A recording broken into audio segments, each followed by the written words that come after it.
Welcome back to the EdEquity VA webinar series. My name is Janae Nurse, and I am the Equity Coordinator here at the Virginia Department of Education. I am so glad that you all are joining us this afternoon for this conversation. I will be facilitating it, and we'll be talking about culturally responsive and inclusive lessons around 9/11. As we approach the 20th anniversary, we want to ensure that Virginia educators and leaders are prepared to facilitate conversations around the events of that day and the aftermath with students in a way that is inclusive and responsive to diverse students in our classrooms. The VDOE continues to be committed to ensuring safe and inclusive school and classroom environments through a commitment to culturally responsive practice. Culturally responsive practice requires us as educators to understand students' lived experiences and how they impact learning. That knowledge and intentionality allows educators to be responsive to student needs and inclusive of their experiences, especially when discussing challenging subjects. Today's webinar is meant to continue to build equity consciousness and culturally responsive practice so that all students feel a sense of membership and belonging at all times in school. Our presenter will provide some context for what culturally responsive and inclusive teaching is, related research findings, and considerations and best practices for engaging students in lessons focused on 9/11 in a way that does not cause harm. And before we do that, I'm going to invite our newly named Assistant Superintendent for Equity, Dr. Rosa Atkins, to join us on the mic to provide brief remarks to reiterate the VDOE's commitment to inclusive education. And Dr. Atkins recently joined our team, and it really just speaks to our commitment to equity here at the DOE. We're accelerating the work, elevating the work to the highest levels at the agency, and we are certainly happy to have Dr. Atkins on board. Dr. Atkins, it is all yours. Janae, thank you so much. It's a pleasure to be a part of such a vibrant team. We all know that Janae Nurse and Leah Walker have worked tirelessly around the topic of equity, providing resources to the field and supporting the work in the field. So thank you for providing the foundation, the structures that we need in order to move this work forward. And to each one of you, your presence here today shows your commitment to equity and making sure that you have in your toolkit the resources and the repertoire that is necessary in order to respond to the needs of the young people that you service in your schools and in your classrooms. Understanding the individual perspectives, understanding the perspectives of our students, of our staff, to everyone who is in our organization is a vital part of equity. Then the series of webinars that we are hosting is intended to give you additional resources to consider as you're developing your culturally responsive practices and instruction to help you to be relevant as you develop and talk with and change our cultures, to make sure that all of our young people, all of our staff, all of the people in the Commonwealth of Virginia feel valued and a part of the success that we are having and will have in the future. So thank you, Janae. Thank you, Leah, for all that you have done. And Dr. DeCur, thank you for being here with us. We are delighted to have you. Thank you so much, Dr. Atkins. And before we introduce today's presenter, I do want to go over a couple of brief reminders. Today's webinar is being recorded and it will be posted to the Virginia Department of Education YouTube channel, as well as our Virginia is for Learners website, and that'll be available for public access. I will also email the recording of the webinar as well as the slides to everybody that has registered today. And do feel empowered to share those with your colleagues as you see fit. We want that to be a resource for as many people as possible. I also want to let you all know that today we will be taking questions and answers through the Q&A feature in Zoom. We will not open up the chat just so that we can keep track of everything. If you have any questions throughout this webinar, please do ask them using that Q&A feature. And now I am happy to introduce Dr. Amara DeCure. educator, researcher, and inclusive pedagogy fellow at American University in the School of Education, and an executive board member at the Center for Islam and the Contemporary World at Shenandoah University. Her scholarship spans the areas of anti-racist pedagogy, Muslim student experiences, equity, anti-racism, education leadership, teacher education, and faculty development. So we are certainly in for a treat to have a very well-respected scholar in her field joining us to present on this topic. And so at this time, I am more than delighted to turn it over to Dr. Amara DeCure. Thank you. Thank you, Janae. Thank you, Dr. Atkins, for extending this invitation to be a part of Virginia Department of Education's EdEquity series. I appreciate your commitment to amplifying these urgent issues of equity in our presentation that we're going to have today. To Dr. Rosa Atkins, welcome as our new Assistant Superintendent for Equity. And Janae, my sincere thanks and appreciation to you for being able to identify an urgent issue of equity and create this opportunity in lightning speed. I'd also like to thank Virginia's Secretary of Education, Atif Carney, for his leadership and support of this work. Although he was unable to attend this webinar live, I appreciate the opportunity I had to share my scholarship with him in advance of this presentation. And to my colleagues on the Culturally Relevant and Inclusive Practices Advisory Committee, thank you. Thank you for inspiring me to amplify the voices of students across the Commonwealth who have contributed to my project. I dedicate my scholarship to them, the students who demonstrate a commitment to making their identities visible in their schools and in their communities. They are the motivation for my presentation this afternoon. Today, I'm going to represent to you all some of my research, my findings, and my assertions around culturally responsive teaching, inclusive practices, and teaching about 9/11 in a way that does not reproduce harm for our students. My views and opinions are mine and don't reflect the views and opinions of the Virginia Department of Education. And as I begin today, I'd like to start with a little technological transition here. And I think we are set and everything is looking really good right here. So today's topic I have titled as Culturally Responsive and Inclusive 9/11 Commemorations. This topic is important because we are approaching the 20th anniversary of September 11th, where it is my anticipation, and it's probably shared by many of you, that when America has an anniversary that ends in zeros or fives, it creates a great deal of public discourse and conversation. And as teachers and leaders in our public schools, we do best work when we respond to the contemporary issues that our students are navigating. And so as we know our students are going to begin to navigate larger conversations in society about September 11th, we need to be prepared to meet those students in the classroom with strong instructional practices. And I would like to begin by naming that culturally responsive and inclusive teaching practices are the best representation of instruction that we need today. And we can deploy these practices when planning our September 11th commemorations in ways that support the learning of all of our students. So welcome to this presentation. Today, I would like to accomplish a few things on our agenda. One, be able to name the context of culturally responsive and inclusive teaching. I'd like to share with you 6 key tenets that I teach at American University to help our teacher candidates better understand what it means to be a culturally responsive educator. Then I'd like to introduce you to some early findings of research I've been conducting for the past 2 years on Muslim students.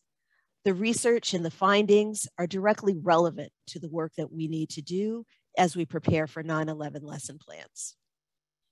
I'd like to remind us to consider what are the implications for the 20th anniversary of 9/11 and how should that show up in our lessons. We have instructional standards here in the Commonwealth of Virginia about September 11th, and I'd like to share those with you, as well as share some other instructional standards that will guide our presentation this afternoon. I then would like us to take what we know to be the best practices of culturally responsive and inclusive teaching and apply it to lesson design ideas for 9/11. And consistent with a great professional development space, I would like to invite you to do some self-reflective activities with me towards the end of the presentation. And then I want to share resources, because whenever educators come together and have a great conversation about teaching and learning, it always ends with sharing resources. And so I want to honor that relationship with all of you this afternoon. So I'd like to also suggest that we have some ins and outs, some agreements as we get into this conversation, because teaching about 9/11 is difficult. Talking about 9/11 is also very challenging. So I'd like to suggest some things that are going to be in this conversation today. We're going to extend an expectation of equity for all of our learners across the Commonwealth of Virginia and beyond.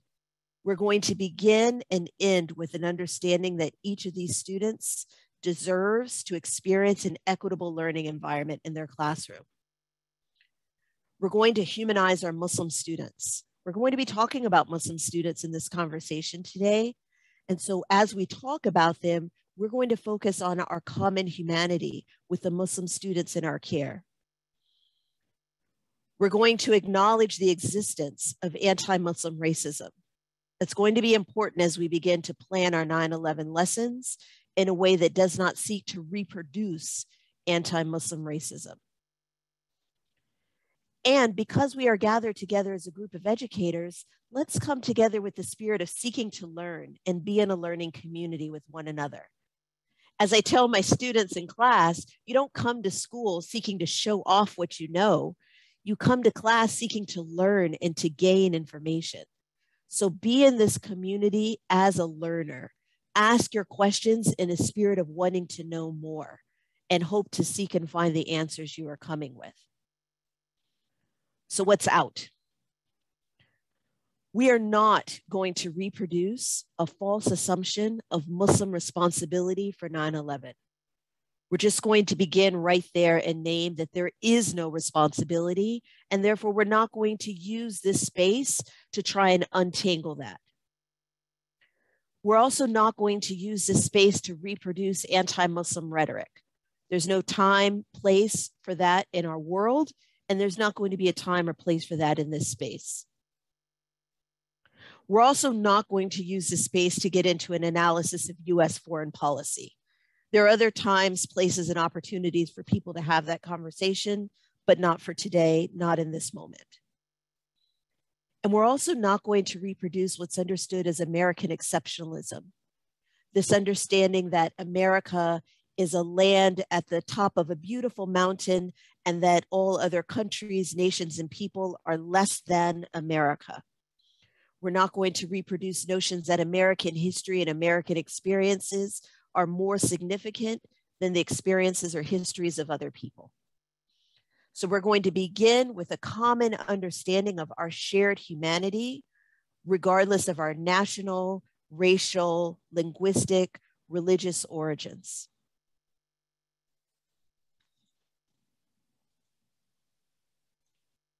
So let's talk about teaching. Let's talk about culturally responsive and inclusive teaching. And there's much that you can read about this topic, particularly today. There's a great deal of scholarship of what it means to be a culturally responsive and what it means to be an inclusive educator. So there's work from the Association for Supervision, Curriculum, and Development that has recently published an article that narrows this practice down to 6 key tenets. And these 6 key tenets help best represent the umbrella of what it means to engage as a culturally responsive educator.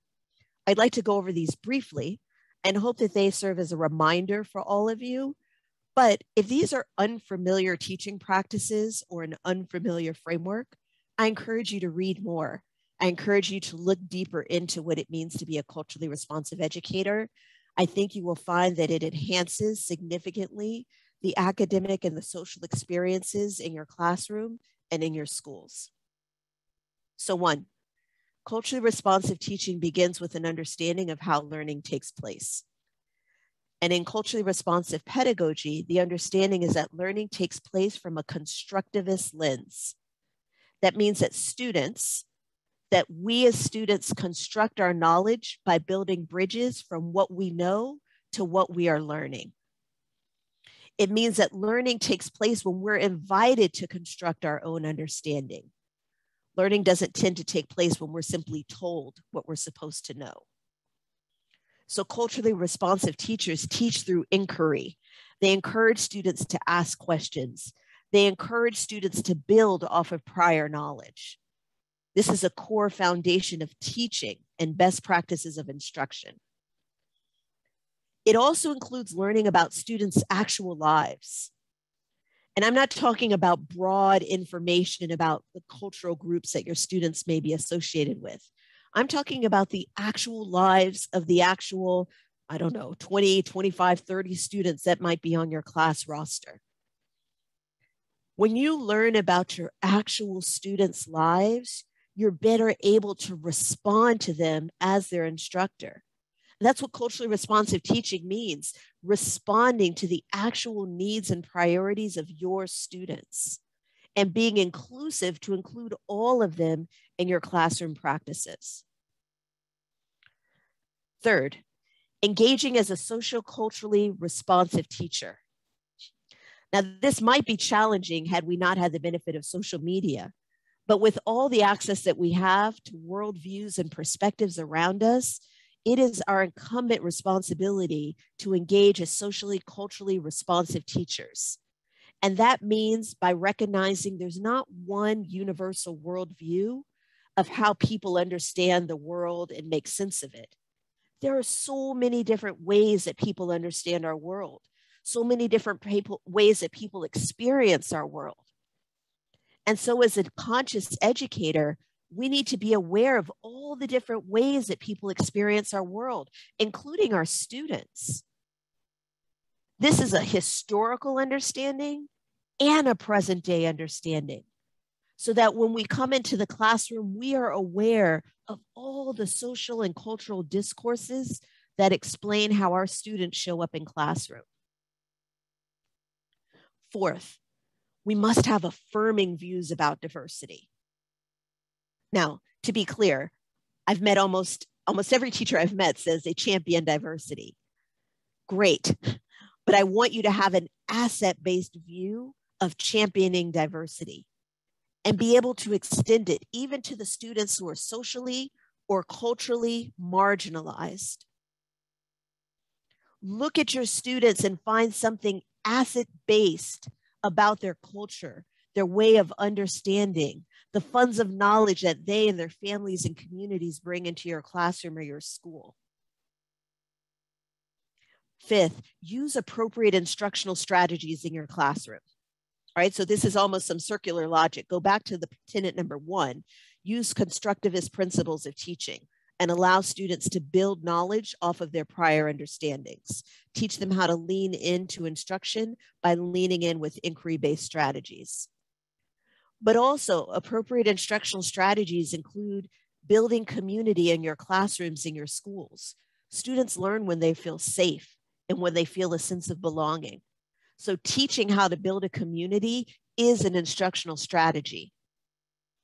Using inclusive language, modeling inclusive attitudes and behaviors is an instructional strategy.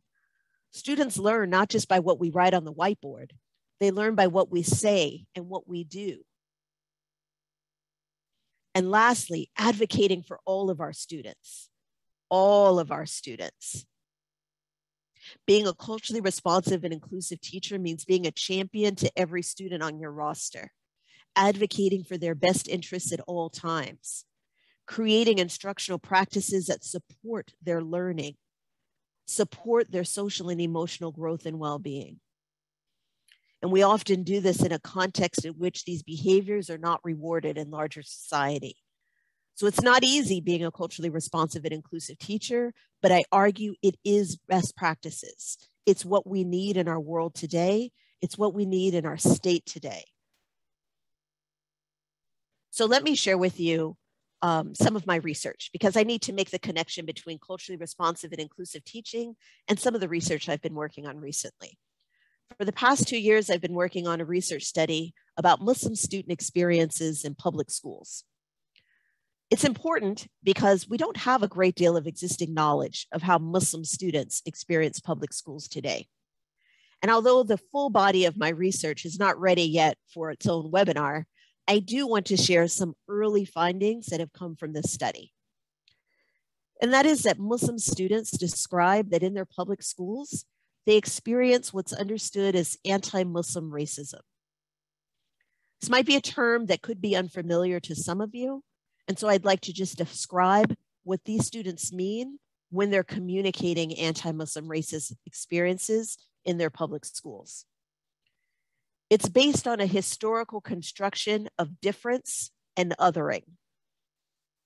Anti-Muslim racism is not a new phenomenon. It's not an American reality. It is something that is historically relevant. It dates back generations, centuries even, where Muslims were perceived as being different and othered. In today's recent context, it reproduces violent and terrorist stereotypes. Many of these stem from 9/11 itself. Anti-Muslim racism targets Muslims widely. It's irregardless of a Muslim's national origin, the language spoken at home, their socioeconomic status, their level of education, their career, their location, the size and depth of their family. It targets Muslims widely. And in school, these young people describe experiencing anti-Muslim racism as bullying and social exclusion. In fact, research done by the Institute of Social Policy and Understanding names that 2 out of every 5 Muslim families report that their school-age children experience bullying. 2 out of every 5 Muslim families. And 1 out of every 4 of those instances are bullying instances include a classroom teacher. These are very difficult realities that our students are facing, and my work is seeking to amplify these and to disrupt them.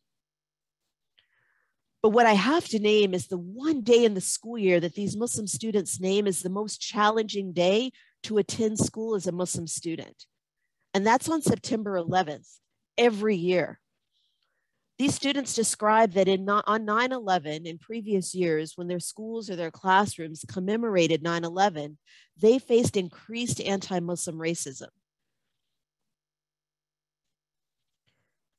Once I began to see that our students have a pattern of experiencing anti-Muslim racism around 9/11 experiences in previous years, it made it clear to me that as we approach the 20th anniversary commemorating 9/11 this year, it's likely to result in heightened risks of racist discourse, threats, or violence that may target our Muslim students. And so my work is to support educators, because I remain a firm believer that educators are best positioned to disrupt these risks by centering the social and emotional needs of Muslim students as they plan their 9/11 lessons. So I'd like to share with you just 3 examples of what I mean by students experiencing anti-Muslim racism around 9/11 lessons in previous years. One student, who I fictitiously name as Naeem, said, "I remember when they give you that one look, I definitely heard, those remarks like, terrorists. Even if they're joking around, they'll say terrorists and stuff like that. That used to trigger me a lot." When you look at Naeem's response, notice that he ends his statement by saying it used to trigger him.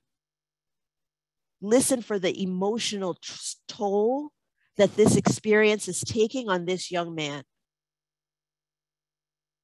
The second student whose comments I'll share, I fictitiously name as Ahmed. He said, 9/11, every single year is so awkward. The administrators would be like, on this fateful day, this happened. then the Muslim jokes would come up, like, don't blow us up, don't do this. When I was younger, it bothered me, but now I'm just desensitized to it.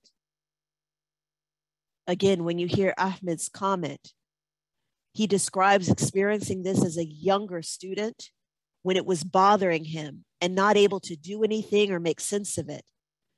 And after years and years of experiencing it, he is now naming it as being desensitized. Or a third student in the study, fictitiously named as Kareem, said, there's so much tension, just being even this color, and then being a Muslim, period. It's really strange, like you feel it. They're not saying it. You don't understand this question because you're Muslim, which is the strangest thing, but it's definitely the tension that these teachers give off sometimes. And again, for Kareem, what you hear in this statement is an expression of the tension in the classroom that is impacting him and how he's emotionally responding in this moment. Dr. DeCura, we did have a question that came up that I think is relevant to answer now. Please. In your research, how was bullying defined for respondents? Excellent. So the examples that you see on the screen explain or describe some of the bullying experiences that these students mentioned. Having students whisper or name words like terrorists to them in the classroom when the teacher is teaching a lesson at the front of the board. I have had students describe passing through a hallway and having students say terrorists or whispering, don't bomb us as they walk through the hallway. Those are the bullying experiences that these students describe in and around September 11th. So what I'd like to do is I'd like to put a poll up on the screen. And the poll that I'm going to put up now is going to ask you, what should we do as educators in response to these student experiences? Using Naeem, Ahmed, and Kareem's examples, what should we now do as classroom educators or leaders in response to these experiences? If you can read the 6 different options that are on the screen in front of you, click as many as you think are appropriate, and then I'd like to share the responses and discuss these with all of you today. You know, a great professional development workshop has a bit of engagement, and you have to excuse the awkward formality of a Zoom poll as the way in which we're going to make a proxy for a virtual engagement here with all of you. So right now we've got about 20% of the participants clicking into the poll. I'm going to wait a few moments and hope that we can get that up to closer to 75, if not more, of you offering your ideas and opinions.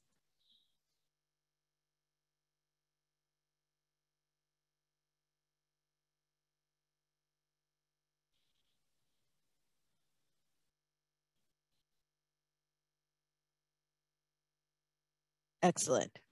Excellent. We're getting up there. We've got about 55% of the room that has been able to click into a response. I'm going to share these results and talk about them with all of you.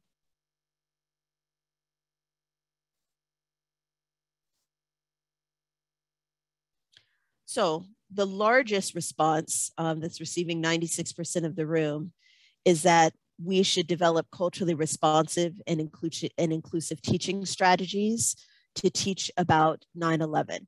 And I agree with you. I mean, that's the purpose of this conversation today. And I hope that by the end of this conversation, we will have the resources and expanded capacity to be able to develop those lessons for our classroom instruction in just a few weeks.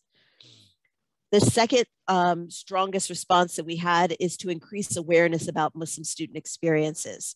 I strongly agree with this. You know, as I was doing this work, the next step that I took after finding these student comments is to begin to talk about these with local district leaders. And the response that I had, most consistent response was, I didn't know. I just didn't know that students were having these experiences in our classrooms. And so I think that by talking about them, increasing our awareness, then we're able to hold ourselves to doing something different for this year in a way that does not reproduce harm in our classroom lessons. The next most common response is to implement our anti-bullying policies. Absolutely. We have statewide policies that are on the books. We can use them. When we are made aware of bullying in our schools or in our classrooms, and we need to deploy them, use them. That's why we have the policies there. The next most common response was to monitor our Muslim students to identify anti-Muslim racism. So I understand the sentiment here is that if we're going to look for anti-Muslim racism in order to disrupt it, we need to look in the place where it's most likely to orbit, and that would be around our Muslim students. But the word monitoring here would cause an educator to have a hyper focus on his or her Muslim students around 9/11. And what some of our students in the study have shared is that they feel as if people are already staring at them in these lessons. When the teacher begins to talk about 9/11, the students describe that they feel their teacher is staring directly at them. They describe that they feel their classmates are staring at them. And so students already attend the school day feeling like they're hyper focused on and hyper identified. So I would encourage you to observe for anti-Muslim racism without having a hyper vigilant, hyper focused view of staring or observing or even monitoring your Muslim students in their interactions, but rather observing the students who you feel need to be supported in having more equitable peer experiences in and around 9/11. There's less interest from this webinar of excusing Muslim students from 9/11 instruction days. And I agree, right? We should be striving to make every one of our school days a day where all of our students feel welcome, a sense of belonging, and an opportunity to learn.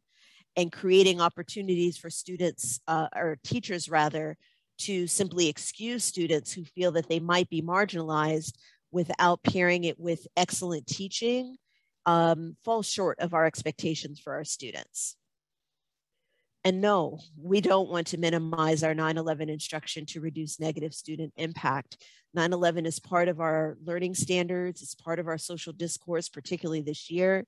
And so as educators, we do need to lean into what is going to be talked about in our communities and make sure that we support students in the classroom to navigate those experiences. So this next screen here shares what I wanted to do with the research findings as they became clear to me. One, I wanted to increase awareness. And that's part of the reason why I'm so appreciative of having this opportunity to be in this webinar with all of you today. The second, I do encourage our school leaders to prepare the staff around them to disrupt this racism by implementing existing district and state anti-bullying policies. We already have what we need on the books to disrupt this. We just need to be prepared to use it.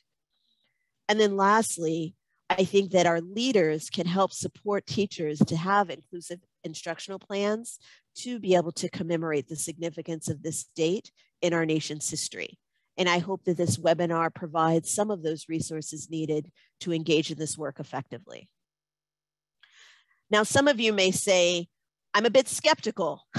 Dr. DeCure, I don't know that this year is going to be that much more difficult. I don't know that we need to be taking such a hyper focus on having culturally responsive and inclusive plans for 9/11 just because it's the 20th anniversary. So I'll share with you some news that just came out a couple days ago. The Department of Homeland Security is warning of heightened risk for the attacks ahead of the 9/11 anniversary. This is our federal government, right? So with all the intelligence that they have, they are preparing us as a national community that there may be heightened risks surrounding the 20th anniversary of 9/11. It's just another reminder that we need to take this approaching anniversary with a degree of understanding that it is creating heightened emotional concerns and risks for our students and our communities. So when we approach the lessons of this day, we approach them with the sensitivity that we need to be effective educators. So there are some standards of learning that we have here in Virginia that make it obligatory to teach about 9/11.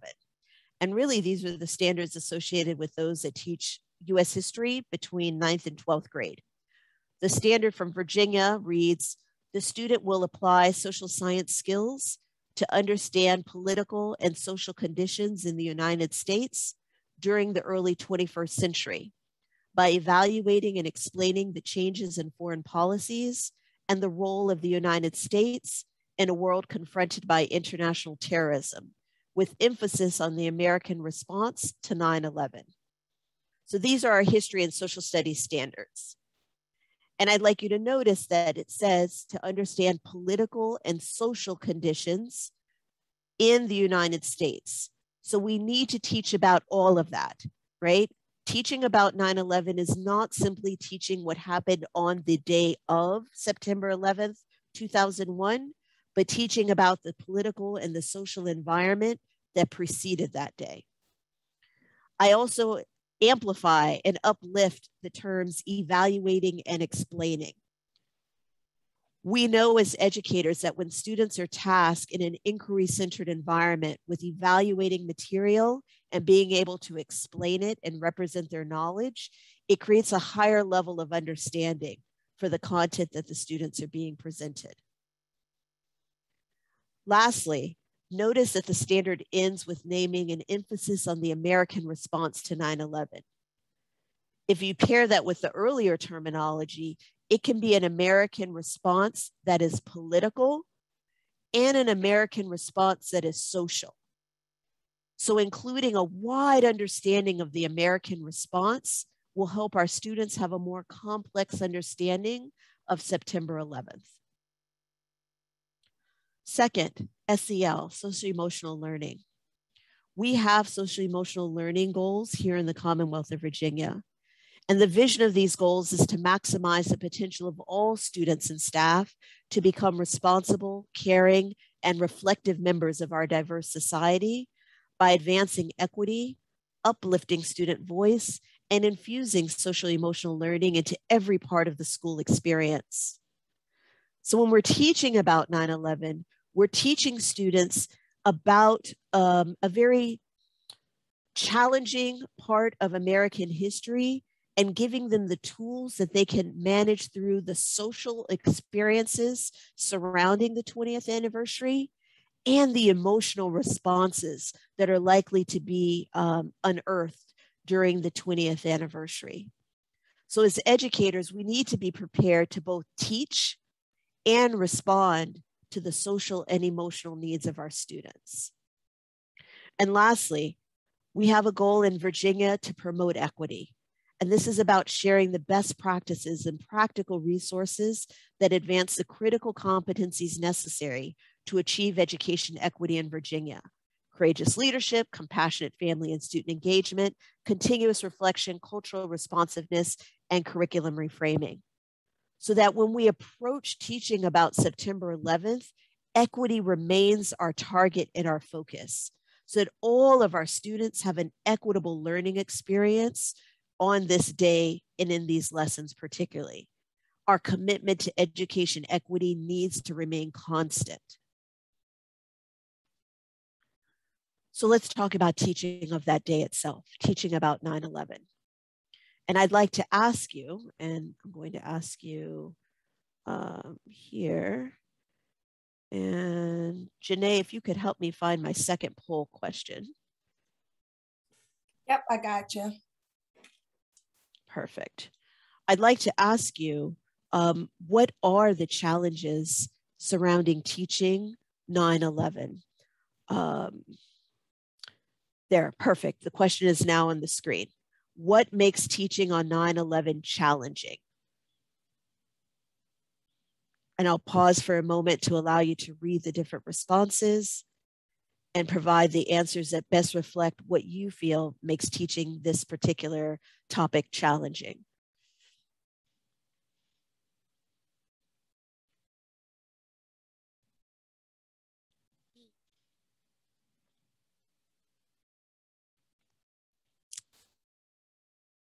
Good. We've got about 30, 40% of the room that has been able to respond.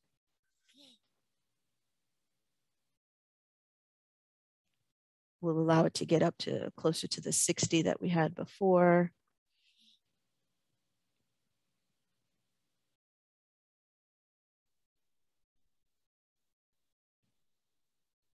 Very good.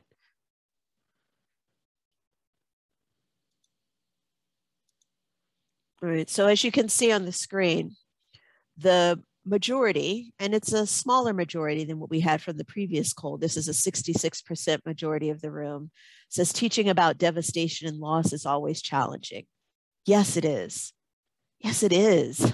Let's acknowledge that. Teaching about devastation and loss is challenging. But we have resources to be able to support us. We as teachers have taught about devastation and loss in many other historical contexts. Just think about everything that is on your roster, on your agenda of what you're going to be teaching this coming academic school year. There are many opportunities where we have to teach about devastation and loss. So I'd like you to acknowledge it. Don't shy away from that. But at the same time that you acknowledge it, remind yourself that you have the capacity to teach about difficult subjects when you're presented with the resources that allow you to do that effectively. Paired to that is the second most common response of the room. It is a politically charged moment in American history. Yes, it is. Yes, it is. And again, we have to acknowledge that. If we walk into a lesson about 9/11, politically naive, thinking that there's only one way that people understand this day, then it reproduces this false understanding that there's only one worldview. And there isn't. That's why a socially conscious teacher understands there's multiple perspectives. The other most common response, 38% of the room says there's a lack of suitable lesson resources. Yes, there is. I'm grateful to have a graduate student at American University who supported me this past 2 weeks, scouring the internet to find 9/11 lesson plans. I'm going to be sharing those with you this afternoon. But there is a lack of suitable lesson resources. So for teachers out there who are gifted in writing culturally responsive lesson plans, you have a body of educators who are waiting for you to make those publicly available. Let's also acknowledge 36% of the room is saying they have emotional responses to this day. And that's what makes teaching challenging. I want to honor that. Let's make space for that. We are the adults in the room who lived through 9/11. We each have memories of being on that day, emotionally experiencing that day and the 20 years of emotions that have come after that day. So as adults preparing to go into our classrooms and schools, we need to make sure that we create space for us to process our emotional responses to 9/11. The 20th anniversary is not going to be easy. There's going to be a lot of conversations, a lot of visual images, a lot of bringing up of those emotions. So find opportunities either in your family, in your community, in your schools, where adults can gather together to emotionally process our adult reactions and responses to this day. When we are able to process our own emotions, we're better able to be present for the needs of our students. About a quarter of the room is saying our students are too young to appreciate the significance of this day. I understand that. All the students we're teaching were born less than 20 years ago. But I challenge you. Some of our students may appreciate the significance of this day, not because they witnessed it, but because their families witnessed an experience of loss. Or maybe because their families witnessed an experience of survival and resilience. Maybe those students and their families continue to be burdened with fears of personal safety stemming from 9/11. So even if our students are too young to have borne witness with their own eyes, they may not be too young to appreciate the significance of this day. And there's only a couple people in the room who say they don't find it difficult to teach on 9/11. And I'm going to trust that those colleagues of ours on this call have a wealth of resources at their hands to be able to implement culturally responsive and inclusive teaching practices. Because when you have the resources you need, we hope that it will be less difficult to teach about 9/11 on the 20th anniversary of 9/11. So I'm going to share with you some content that can support you in teaching about 9/11, particularly the content to help you make sense verbally of what happened on that day. I know that when I try and talk about 9/11 without rehearsing my words in advance when speaking to a child, I often trip over my own tongue because I'm concerned about saying too much or too little, frightening them or not giving them enough details. So when we talk about 9/11 and the events of that day, it is important to use accurate terminology. Name this as a foreign attack. That's what it was. It was a foreign attack on American soil. Name this as an attack caused by extremists. If we fail to name who caused the attack of 9/11, the students themselves will fill in the gaps of what we don't say with things from their own imagination. There's a lot of discourse out there. There's a lot of content, a lot of media stuff out there that names who's responsible for 9/11 that's either not accurate or racist. You'll also know that I'm using the word extremist in my terminology, not the word terrorist. I want to name why I'm saying this. The word terrorist in our American recent contemporary experiences have often been directly paralleled with casualties and trauma that have been inflicted by people who proclaim to be Muslim or practitioners of the Islamic faith. Whenever we see a reality of mass casualties, mass violence, mass productions of fear caused by people who do not identify as Muslim, we often name it with other words, other traumas, other violences. We don't often name it as terrorism. And so in order to help disrupt this false equivalency of Muslims and terrorism, I choose to use the word extremists.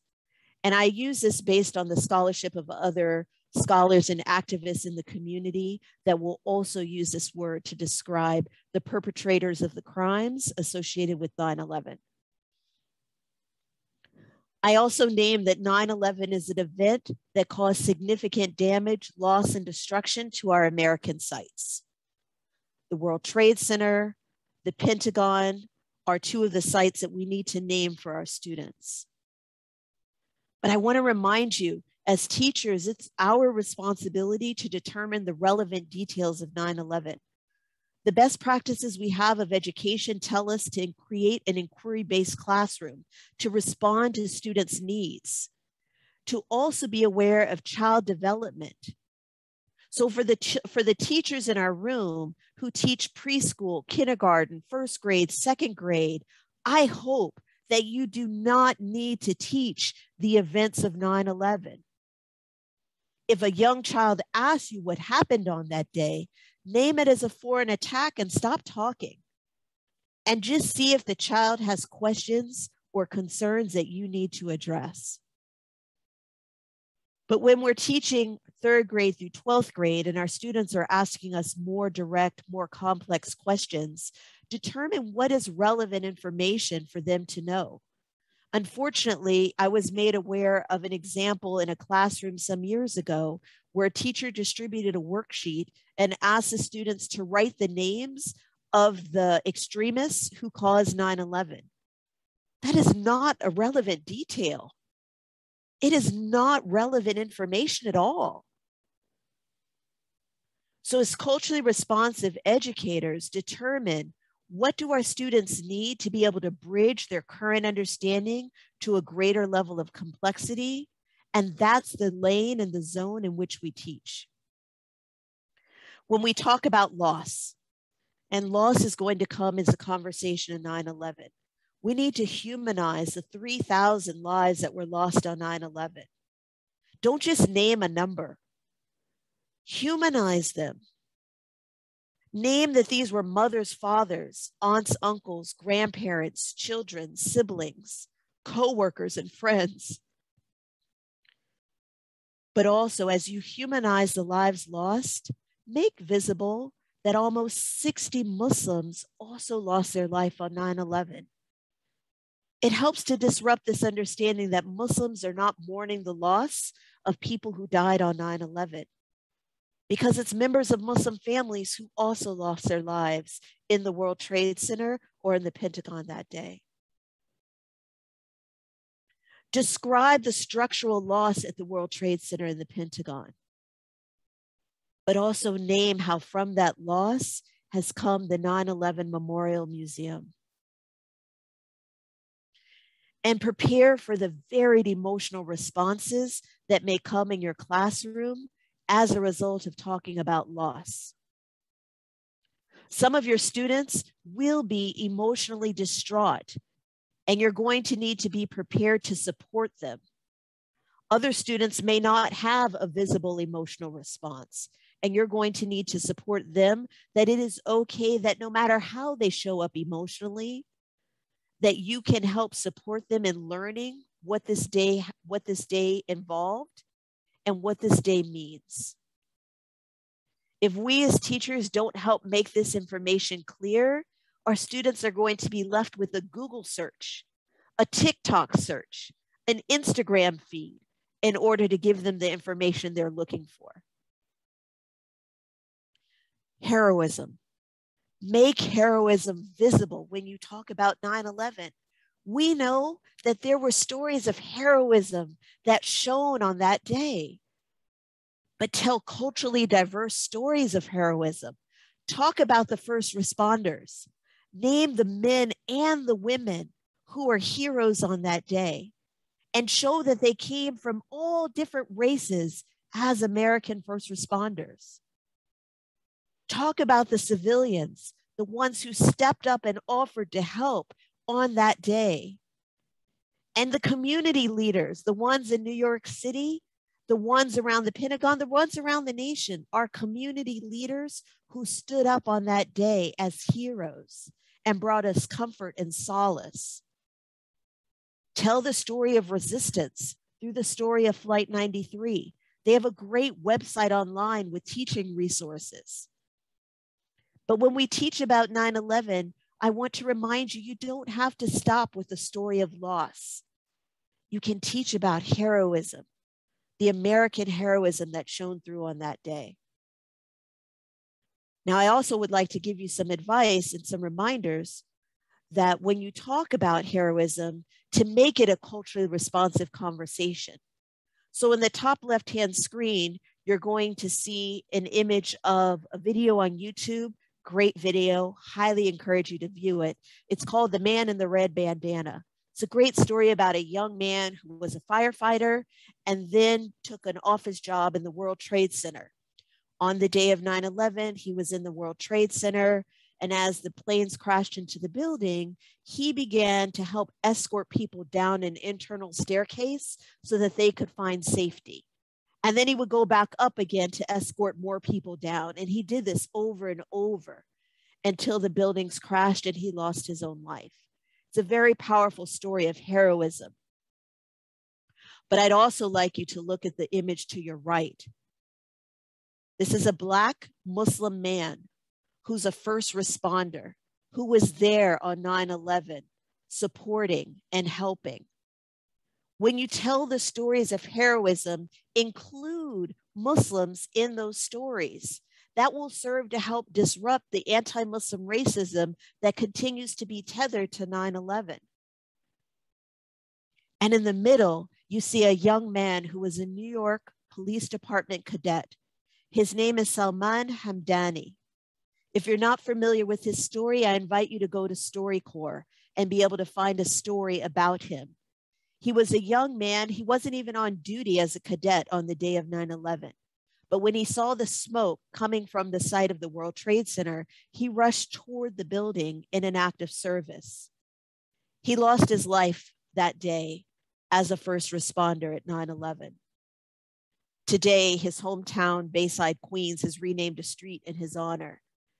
He's a Muslim American who was serving the New York police force as a first responder that day. So I encourage you, when you tell stories of heroism, tell a culturally diverse story of heroism that spans the American landscape. It will help our students better understand the power of community that erupted on this day. And then talk about the days and the weeks right after 9/11. Don't just stop with the day of. This image that you see on the screen is of President Bush. And I'd like to remind you the importance of presidential remarks. They carry great symbolism. President Bush is making these remarks in the Islamic Center of Washington, D.C., making these remarks days after 9/11. The context is relevant. The location is relevant. And he's surrounded by some of our Muslim community leaders. I recognize them in this video, in this image. President Bush's words say, "The face of terror is not the true faith of Islam. That's not what Islam is all about. Islam is peace. Those terrorists don't represent peace. They represent evil and war. When we think of Islam, we think of a faith that brings comfort to 1 billion people around the world. Billions of people find comfort and solace and peace. And that's made brothers and sisters out of every race, America counts millions of Muslims amongst our citizens, and Muslims make an incredibly valuable contribution to our country. Muslims are doctors, lawyers, law professors, members of the military, entrepreneurs, shopkeepers, moms and dads, and they need to be treated with respect. In our anger and emotion, our fellow Americans must treat each other with respect." For those of you that remember President Bush making these remarks, he did this because days and weeks after 9/11, there was an eruption of anti-Muslim racism, violence, hatred, and bigotry. And President Bush wanted to stand up and disrupt that. Name this in your lesson. This was a powerful presidential message sent to not just comfort our nation after 9/11, but to redirect our social discourse to seeing our shared common American humanity. Days and weeks later, the federal government also created a program called Community Resilience. I remember it. At the time, I was a community resilience leader in in Fairfax County, Virginia, right after September 11th. So in the winter of 2001, going into the spring of 2002. And our community resilience program was tasked with federal funding to create a local impact. We offered mental and behavioral health resources for people that were suffering after September 11th. We offered food and basic necessities for people who lost their job after 9/11. Remember, the increased bias and hatred in our community after 9/11 caused people to lose their jobs and create stress on their families.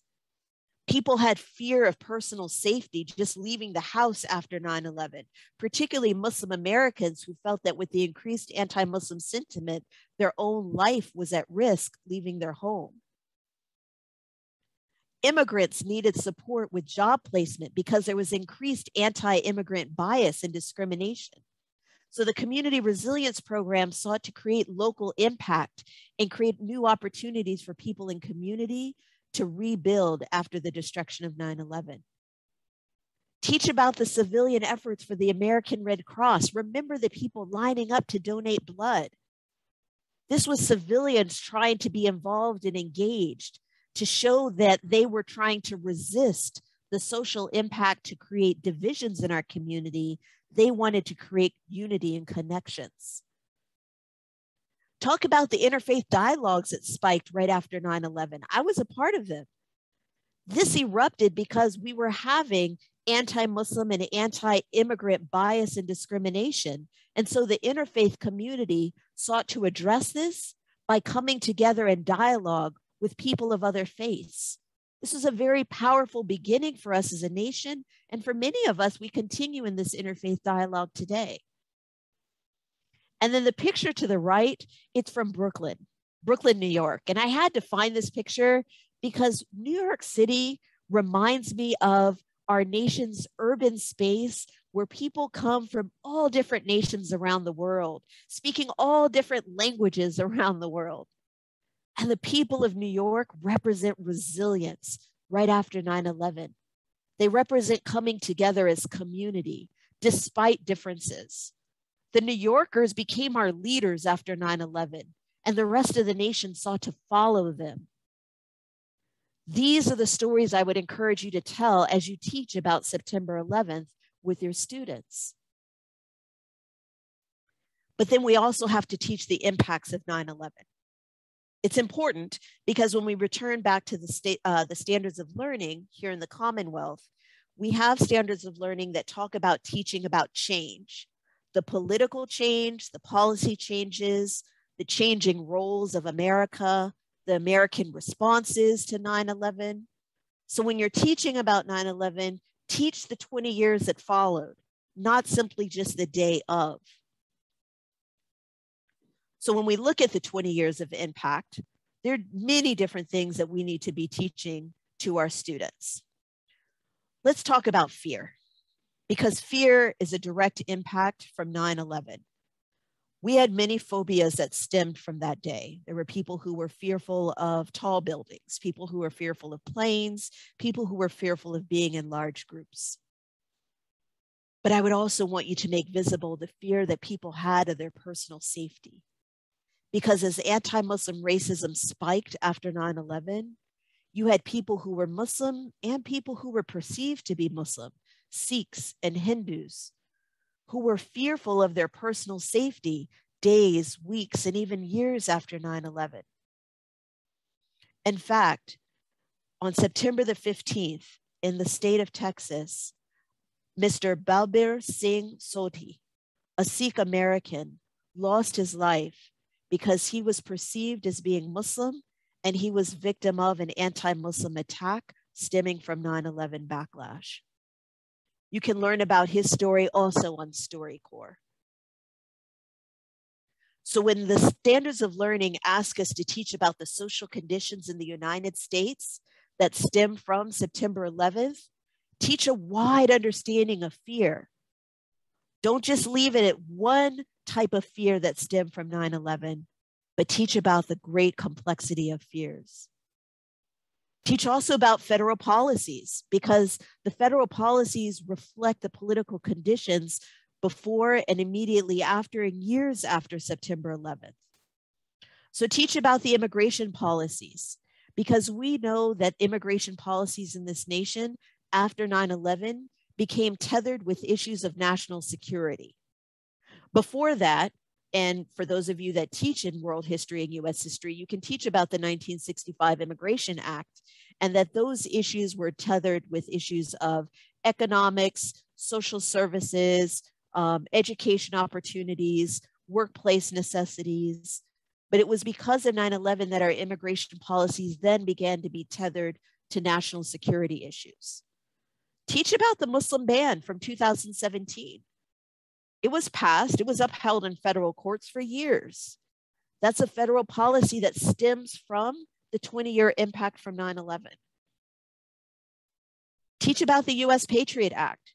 It's a federal policy. It was born right after 9/11 in an attempt to disrupt violent extremism, both in America and abroad. But then teach about how the US Patriot Act has been disproportionately used to target Muslim American communities in our places of worship, in our community institutions, our nonprofit organizations, and in our student groups on college campuses. Teach our students that the federal government reorganized after 9/11 to create the Department of Homeland Security. Right? This is when we mobilize different federal resources and put them under this new department as a response to 9/11. Teach about the Transportation Safety Administration. Teach about their new charges after 9/11, the enhanced security that we all experience when walking through an airport. Make that visible to students so that they understand that events in history create federal policy changes that we experience in day-to-day life. But also teach your students that TSA created after 9/11 what is called as a no-fly list. a list of Americans and people outside of the country who were forbidden from traveling on airplanes because of fear of 9/11. And teach them that the majority of people on that initial no-fly list were people who had names that sounded like Muslim names. Right? So when we teach about the political conditions and the policies that stem from 9/11, teach a complex US history so that our students understand what has happened in these last 20 years. And we have to teach about the foreign policy because that's part of the standards of learning. It's very difficult to say this today on August the 18th in the year 2021, knowing what we're seeing and bearing witness to these days, particularly in Afghanistan. But we know that the war in Afghanistan began 20 years ago, stemming from 9/11 responses. We know that the war in Iraq stemmed from 9/11. So as we make visible to our students the global response and Americans' foreign policy decisions, we make visible to them the connections between the attack on 9/11 and our foreign policy decisions that stemmed afterwards.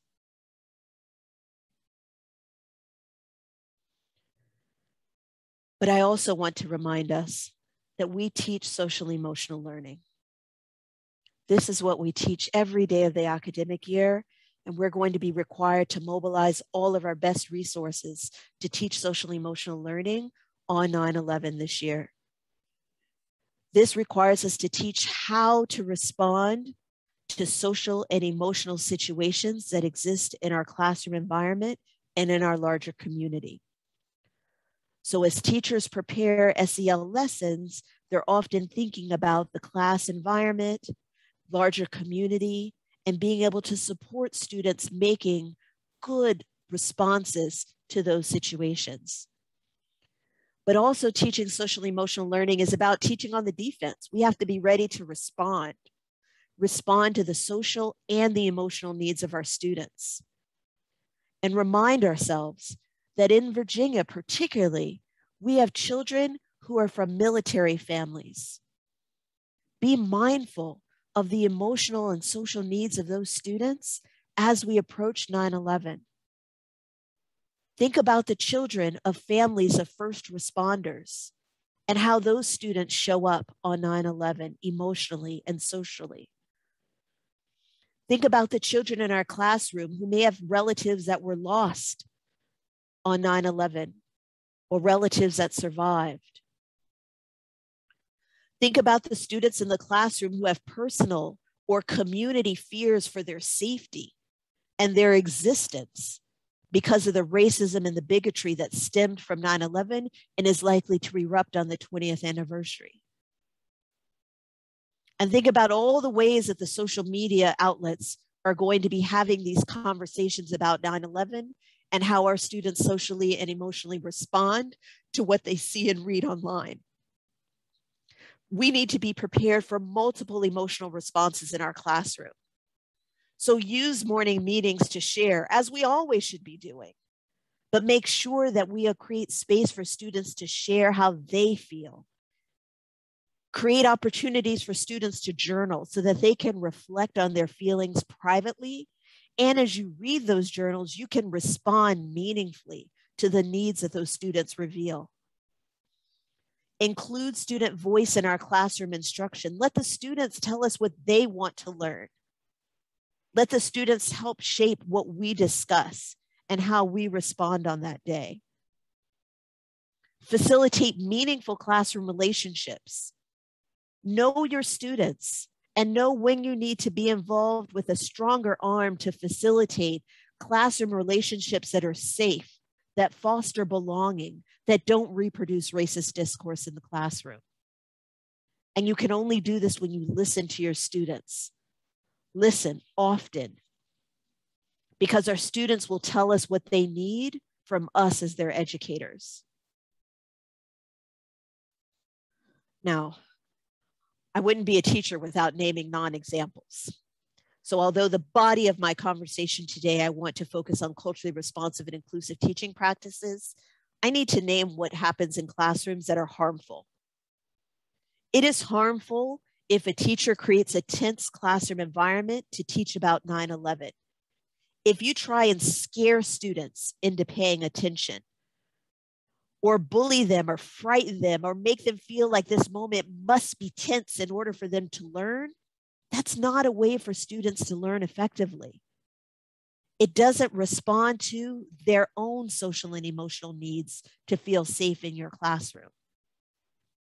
Don't reduce 9/11 instruction to death counts and fear mongering. It's not about memorizing how many lives were lost. It's not about reproducing fear of what if we have a 9/11 again. Those will be harmful and damaging to the needs of our students. Don't approach your lesson planning that your students have emotional distance from 9/11 just because of their age. Some of our students may be emotionally very close to this content. So don't begin with an assumption of distance, thinking that your instruction needs to teach students how to respond emotionally to 9/11. And although I am a strong proponent of multi-faith literacy in our schools, using 9/11 to begin teaching your class about the religion of Islam or people who are Muslims is highly inappropriate because it creates a false equivalence that 9/11 is about Islam or that 9/11 is about Muslims. Do not use this day to amplify the extremists themselves, and don't use the day to amplify their acts of 9/11. You name what happened and that's it. There's no need to further describe it, embellish it, name them, provide details. That's not relevant to what our students need. And I only named this next concern because one of the students in my study said that this is what she experienced in her classroom. Do not demand students to stand and condemn 9/11. That is highly inappropriate.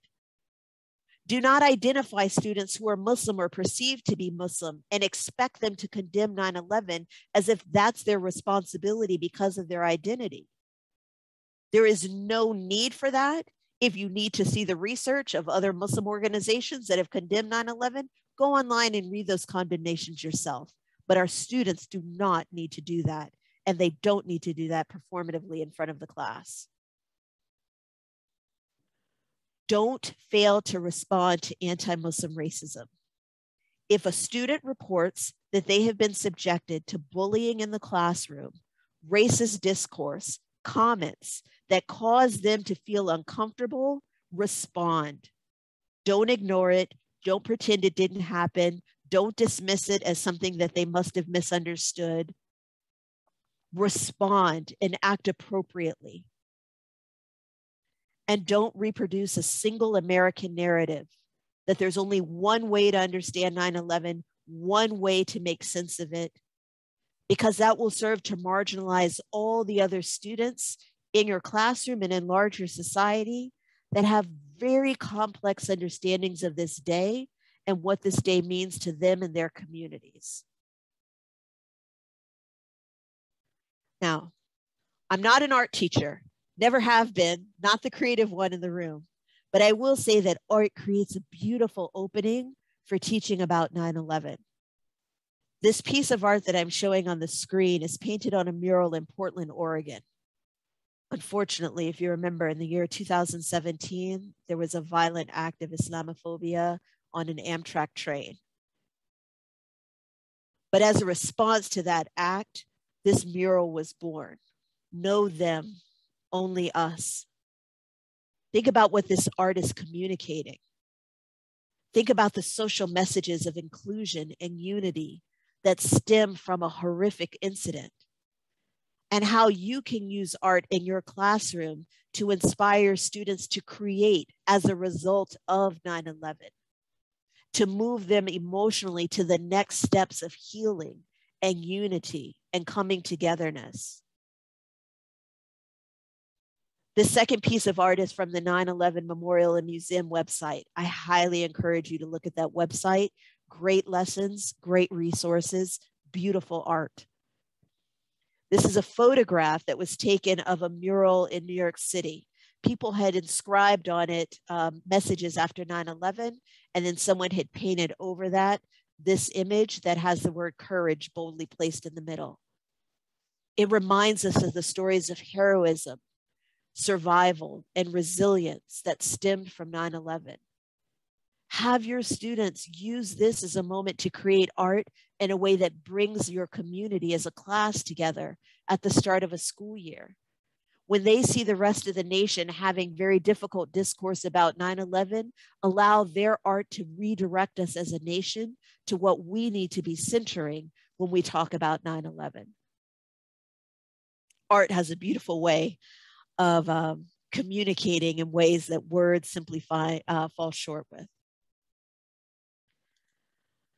So I had invited you to engage in some self-reflection with me. This is part of our professional development protocol, so let's lean into this learning community here. I have on the screen 4 prompts, and I'd invite you to choose one of these 4. And I'm going to make the room quiet for 3 minutes to allow you to write and reflect individually on one of these 4 prompts. The first is that language matters. So I encourage you, write a 2 to 3 sentence script that names what happened on 9/11. Refrain from harmful terminology. Like I said, going into a classroom to teach about this day cold without thinking of your words in advance can be really hard. So write a script now. What are you going to say to the students that you're responsible for teaching? Or number 2, the Muslim American impact. Can you describe how 9/11 has impacted the Muslim American community? For some of you on this call, you may not have been familiar with some of these impacts. So now, how would you describe them? Or take number 3, I'm calling it America, America. Can you narrate a 9/11 story of resilience or heroism or hope that centers a marginalized community? Or number 4, listen to the students. So can you plan what would be an effective strategy to listen to your students' social emotional needs the week of 9/11? Like, what are you actually going to do? And as the bonus, plan how to process your own adult emotional responses that week. I think that when we go into a difficult situation with the plan, we're more likely to come out successful. So these 3 minutes may seem long, but for those of us that are educators, we know the importance of wait time. And I know the power of reflection. So please join me in taking 3 minutes to reflect, and then I'll come back off of mute in 3 minutes to speak about how we move forward from this.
Thank you.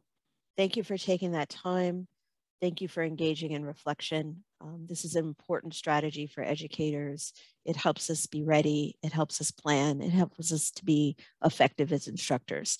This is not nearly enough time to truly reflect on these different prompts. So I encourage you to find and create the time to do this outside of this webinar to more fully engage in this work and this preparation.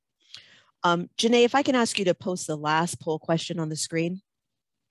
So I invite all of you to lean into the fact we're in a Virginia Department of Education webinar, and we've got the leaders of the Department of Education with us in this space. So we can speak to them now through this poll. Here's my question to you all. What resources would best support your ability to embody culturally responsive and inclusive teaching for 9/11? Let's tell the Department of Education what we need in order to do this work effectively, all right? And let's see what the group is looking for and be able to name this as what our next steps are to be able to do this work. We've got about just 15% of the people clicking in, so I'm gonna let everybody have a chance to read the responses, click in your responses, and then I'll stop the poll and make it visible when we get to our target now is about 60%. A little bit more, we're up to 40. Give a few more people a chance to reply. What resources would best support you in doing this work for 9/11?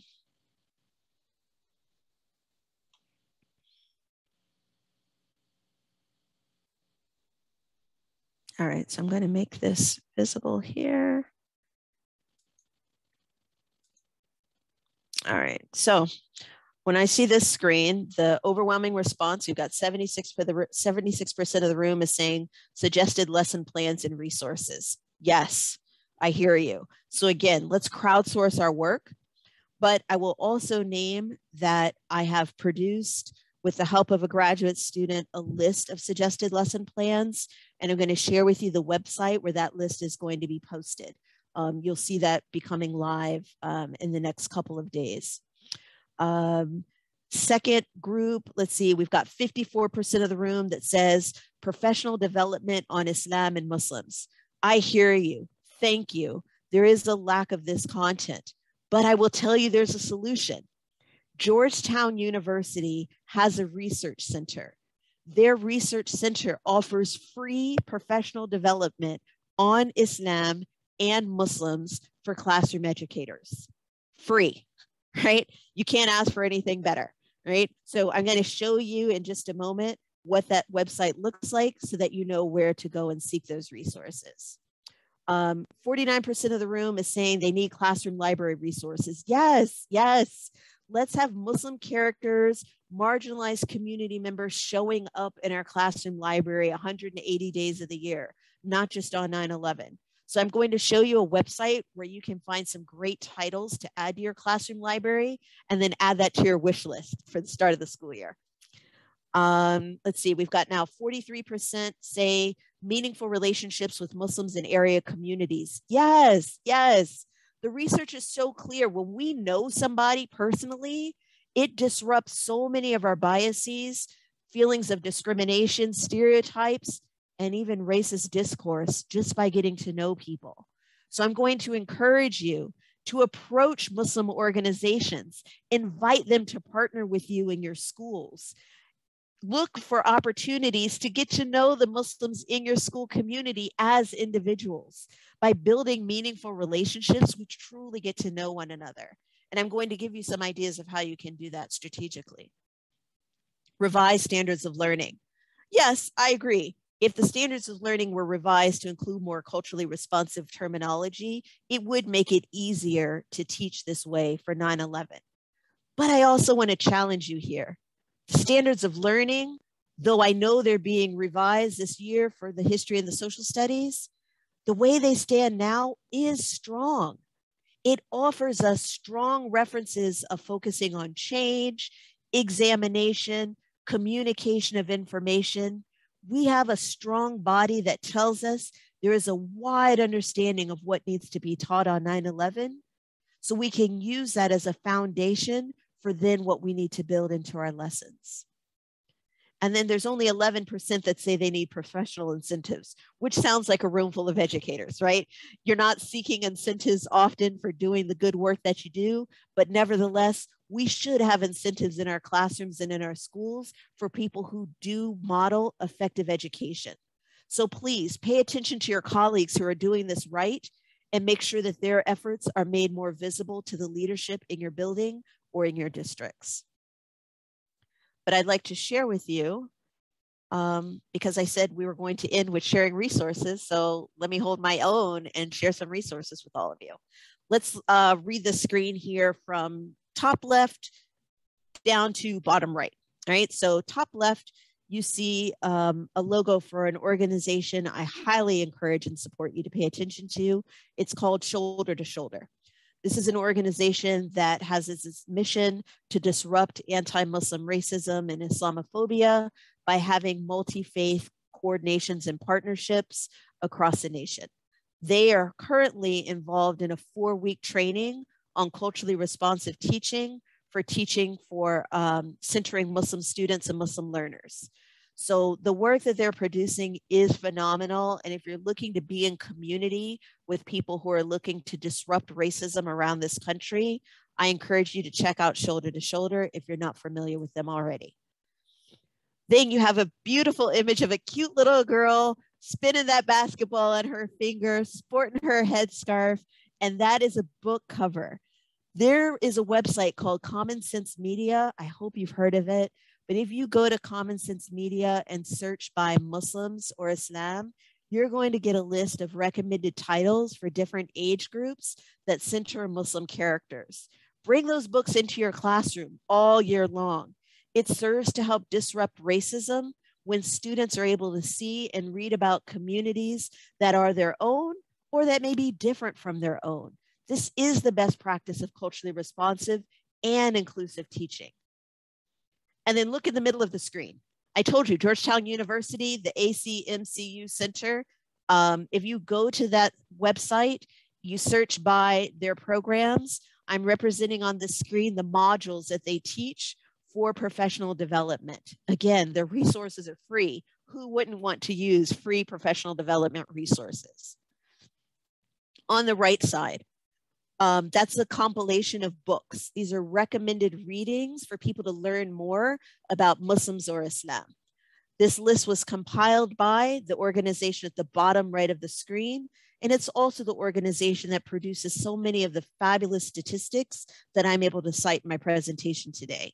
The Institute for Social Policy and Understanding. If you're not familiar with them, highly encourage you to dig into their website and look at the wealth of resources that they produce to help you better understand Muslims, Americans, and statistical representations of this particular community. And then in the center of the screen, you see an image of a mosque. It's the Islamic Society of Central Virginia. They're naming themselves as the first masjid in historic Charlottesville, Virginia. Awesome. But mosques and Muslim community centers are places that are interested in building relationships with the larger community so that we can disrupt and break down these divisions that simply serve to reproduce racism in our larger society. So for those of you that were looking to get more information on how to disrupt anti-Muslim racism, how to get to know more about Muslims or Islam, I'm hoping that these references and these opportunities here give you some good ideas of where you can find more. So in closing, I'd like to name 3 things for all of you as we wrap up this conversation of advancing culturally responsive and inclusive teaching for 9/11 lessons. 1, teaching is a political act. There's no other way to say it. When we look at the root word political, don't just go in this binary of Republican and Democrat that we hear in our larger discourse today. Remind yourself of the original roots of the word political. It is a communication of beliefs and values. Teaching is a communication of our beliefs and our values. And our students receive that communication and it impacts our larger society. That's why, excuse me, with all the ways that we can seek to change the world, I choose to be involved in education because teaching allows us to change the world. 2, teach students how to commemorate 9/11. Don't leave it to students to figure out. Lean into this as a teachable moment. You organize the instruction. You name what they need to know about this day. Make it broader than the 24 hours or even the minutes that involve just the planes crashing on the buildings.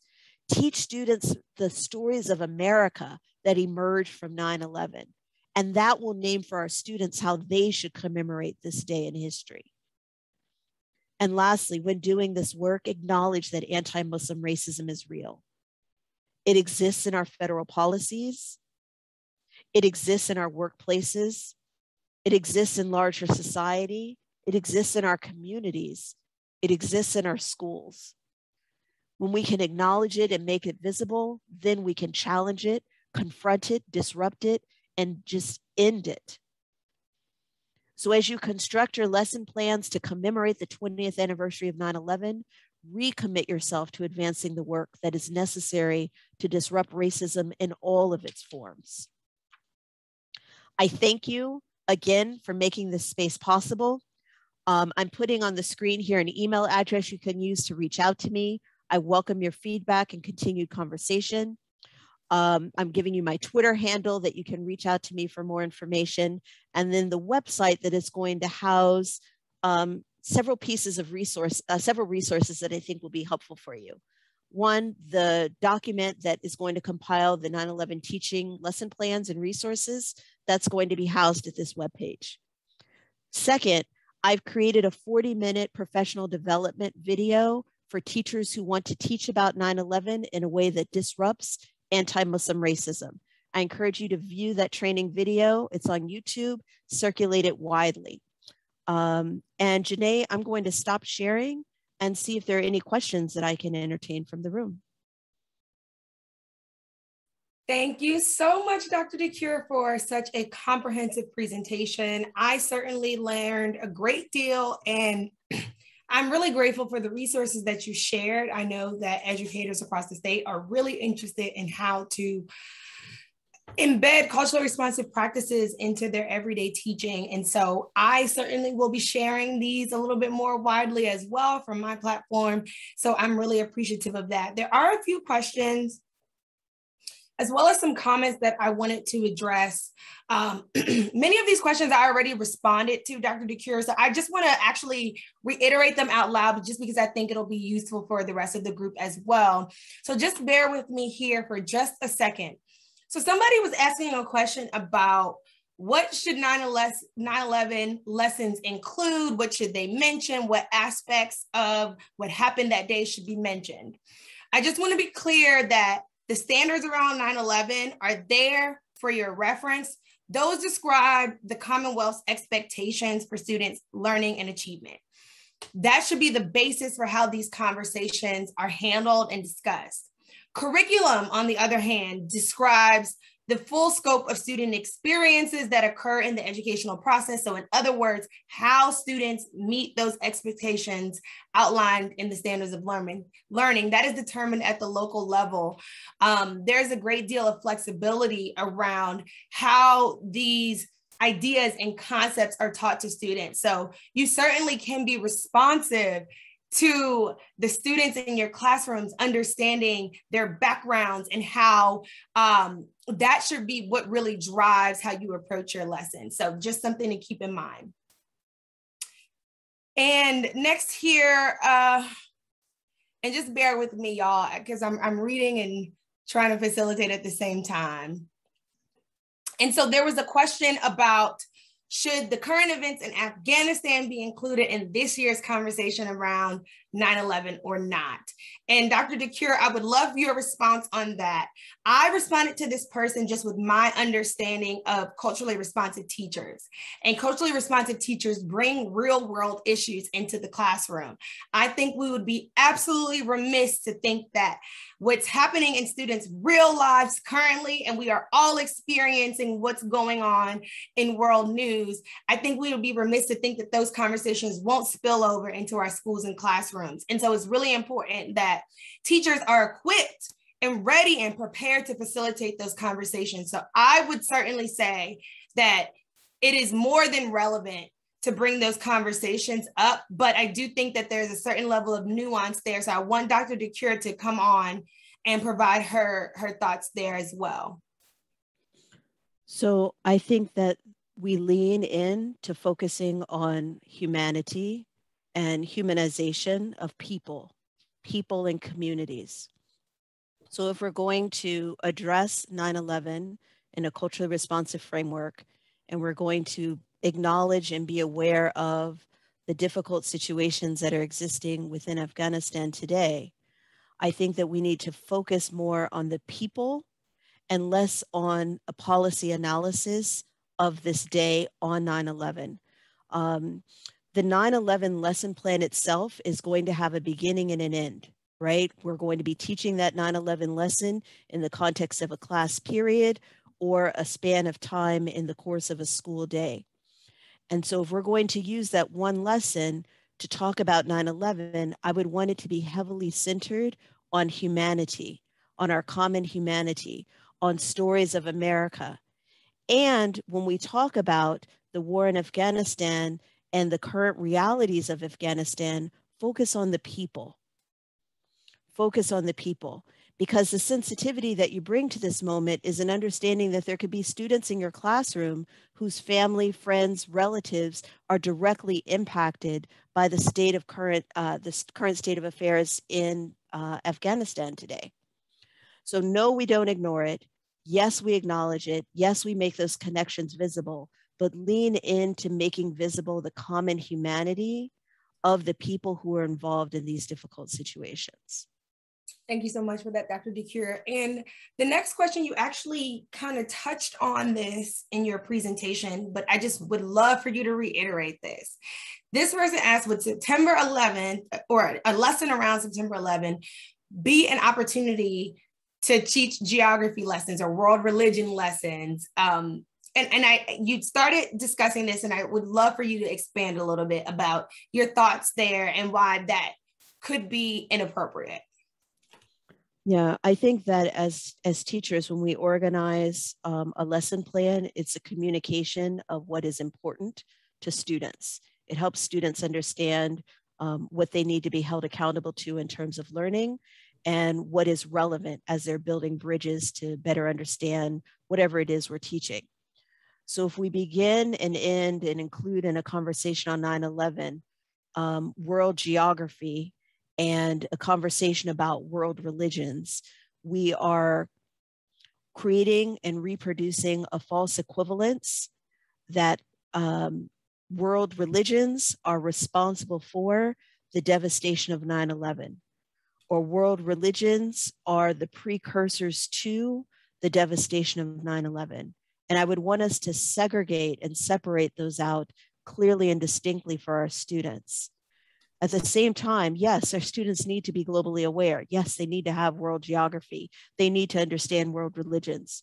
But I'm talking specifically the lesson that focuses on 9/11 and keeping that lesson free from the reproduction of the stereotypes and the biases that suggest that religion, world religions, world geography are necessary to better understanding the importance of the significant date in our history.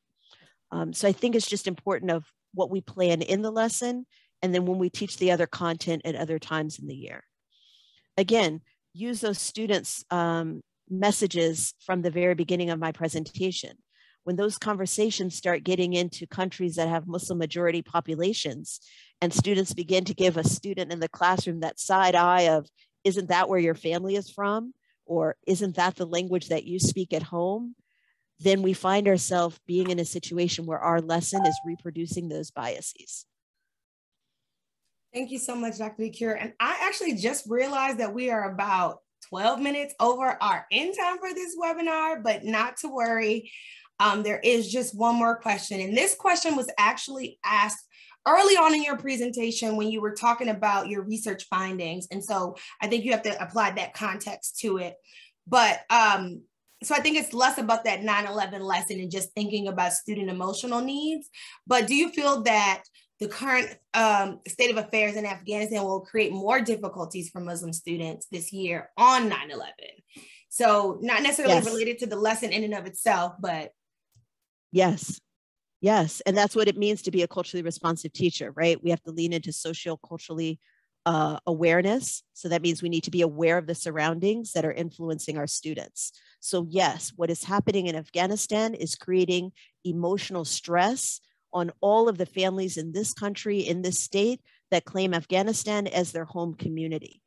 But Muslims broadly are also mourning these difficult situations. The world community is mourning these difficult situations that exist in Afghanistan. So yes, our students are likely to come into this school year, come into the week of 9/11 with this emotional toll. So be aware of it so that we can respond accordingly in a way that supports our students, all of our students. And thank you so much for all of your responses and for this amazing presentation, Dr. DeCure. I do want to mention that I do a lot of these webinars, and I have to say that the inclusion of those prompts that promote that discussion and that reflection, I really appreciated those. And that we did get some comments in the Q&A that also talked to how useful they were for our audience today. So thank you so much for that. Before we head off, and conclude today, I do want to just make everyone aware of our next webinar, which will be taking place on, one second, let me get my slides up for y'all. It'll be taking place on August 24th, and it's going to be about supporting transgender students. As you know, schools are responsible for aligning to model transgender policies as mandated by law. And so we are providing this webinar to just provide some support to educators and best practices for supporting transgender students in our schools to ensure their safety and full inclusion in Virginia public schools. And so please join us for that. We will also be joined by our policy director, who will talk a little bit about that legislative mandate and schools requirements as it pertains to that. If you have questions about that, do not hesitate to join us. And if you can't join the webinar, we are always available in the Office of Equity and Community Engagement here at DOE. Our email is edequityva@doe.virginia.gov. If you have any questions pertaining to this topic in particular, feel free to reach out to us there. You can follow us on social media on Twitter, and our hashtag is #EdEquityVA. And by viewing that, you'll see the latest from the field. Thank you all so much for joining us. Again, thank you so much to Dr. DeCure for joining us to present on this topic. We really appreciate your time and your sharing of expertise and resources. Everything that she shared today on this live webinar, I will make available to everyone that has registered today by email. I will follow up an email with the recording, with the resources, as well as the slide presentation. So again, thank you all so much for hanging out with us here this afternoon for this valuable professional learning. And we will see you here next time. Thank you all. Thank you again, Dr. DeCure.